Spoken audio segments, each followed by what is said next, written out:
Hello everyone, कैसे हैं आप लोग? आई होप सभी ठीक होंगे। अभी अभी मैंने एक खबर पढ़ी, केतनलाल हत्याकांड से जुड़ी हुई खबर है।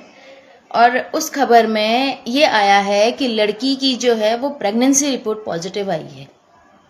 अब मेरा सवाल सिर्फ इतना है कि वो प्रेगनेंसी उस घटना वाले दिन से है या फिर उससे पहले से है, क्योंकि उस घटना वाले दिन के लिए जो केतन के दोस्त ने बताया, उसका ये कहना था कि हम तो वहां तक गए नहीं हैं। और उस घटना वाले दिन के लिए सवाल भी बहुत बड़े खड़े होते हैं। पहली बात तो है कि मरते हुए केतन ने जो बयान दिया कि मुझे लड़की ने बुलाया था, मेरे पास प्रूफ है, तो इसका मतलब ये सच है कि लड़की ने उसे बुलाया था। और ये भी सच्चाई है कि केतन का जो फोन है वो पुलिस की जांच में होगा इस समय।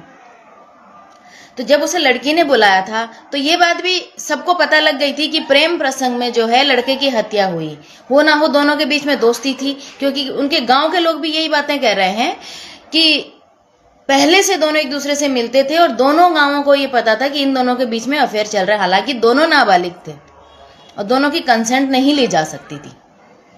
अब एक नाबालिग लड़की जो प्रेग्नेंट है, ये भी हो सकता है कि दोनों प्रेम प्रसंग में ये सब हुआ हो, लेकिन क्योंकि वो नाबालिग है इसलिए पॉक्सो एक्ट में भी मुकदमा दर्ज हुआ है। और इन्होंने कहा है कि केतन के दोस्त पे भी मुकदमा दर्ज हुआ है। तो मेरा ये भी कहना है कि केतन का दोस्त तो सिर्फ उस दिन उसके साथ गया था, तो क्या वो बलि का बकरा बन गया इस केस में? क्योंकि वो एक चश्मदीद गवाह भी है। लोगों को ये लग रहा है कि लड़की की प्रेगनेंसी रिपोर्ट जो है पॉजिटिव आ गई है और अब जो है केतन की हत्या का कोई मतलब नहीं रह जाता। तो ये गलतफहमी है आप लोगों की। हत्या तो हुई है, अब चाहे वो किसी भी रूप में हुई हो, क्योंकि वो मर गया है तो वो हत्या का मुकदमा तो नहीं हटने वाला, वो तो चलेगा। लेकिन पोक्सो का भी एक मुकदमा अलग से चलेगा। अब अगर केतन पे मुकदमा दर्ज हो गया है तो एक मृतक पे ट्रायल कैसे चलाओगे? ये भी सोचने वाली बात है कि भाई जो रहा नहीं इस दुनिया में, किस पे ट्रायल चलाओगे और सजा किसे दोगे? वो तो नहीं है ना। अब ये सोच रहे हैं कि केतन के दोस्त को सजा दी जाएगी, तो मुझे नहीं पता कि उसने कुछ किया है या नहीं किया है।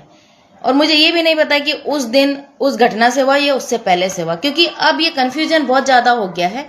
तो ये भी बहुत जरूरी है कि मीडिया को या जिनको ये चीजें मालूम है उनको ये भी बताना चाहिए कि वो प्रेगनेंसी कितने दिन पुरानी थी।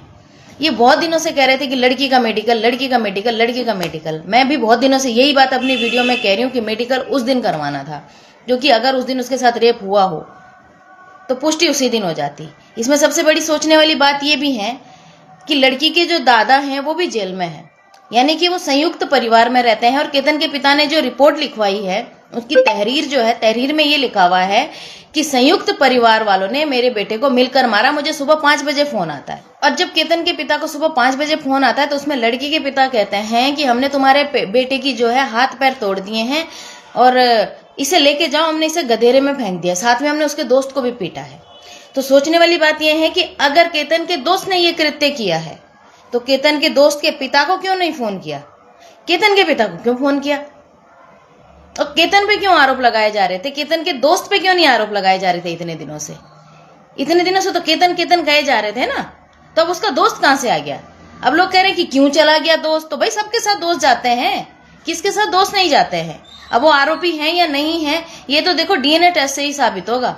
और सबसे बड़ी बात सोचने वाली ये है कि एक भरे घर में, संयुक्त घर में कोई किसी का लड़की का रेप करने चला जाए, रेप कर भी दे, ये कैसे संभव है?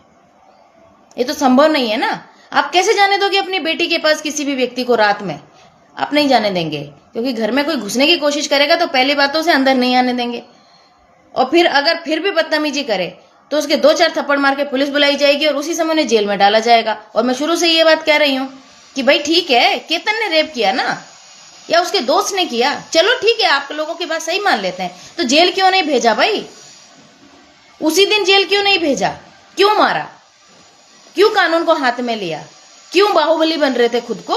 नहीं बनते। आज जेल में ना होते, आज आप पीड़ित होते, क्योंकि लड़की की प्रेगनेंसी रिपोर्ट पॉजिटिव आई है, तो पीड़ित तो आप लोग ही होते हैं ना। अगर नहीं मारते, सारा जो चीखना चिल्लाना हो रहा है इतने दिन से, लड़की का मेडिकल कराओ, मेडिकल कराओ, मेडिकल कराओ, ये भी ना होता, उसी दिन मेडिकल होता, घटना वाले दिन। और अगर उसके साथ रेप हुआ होता तो रेप की पुष्टि उस दिन होती। अब ये जो कह रहे हैं रेप की पुष्टि हुई, रेप की पुष्टि हुई, कितना गलत दिशा में। सीधी बात ये कहो ना कि लड़की की प्रेगनेंसी रिपोर्ट जो है पॉजिटिव आई है। अब सवाल ये है कि पॉजिटिव जो रिपोर्ट आई है वो उस दिन की है या उससे पहले की है, ये जानना भी बहुत जरूरी है। यदि उससे पहले की है तो हो ना हो इन दोनों का जो प्रेम प्रसंग था उसी से ये सब हुआ होगा, क्योंकि वो नाबालिग है। तो कंसेंट नहीं दी जा सकती, लड़की कंसेंट नहीं दे सकती।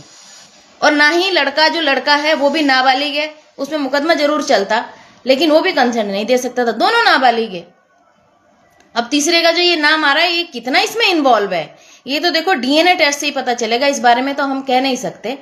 पर लेकिन फिर भी उसके बाद जो लोग ये कह रहे हैं कि पलट गया, पलटा कुछ नहीं है, ये शुरू से जो था ये वही चल रहा है, वो सच्चाई है जो भी है। लेकिन इसका मतलब ये नहीं है कि हत्या को नकारा जा सकता है, हत्या तो हुई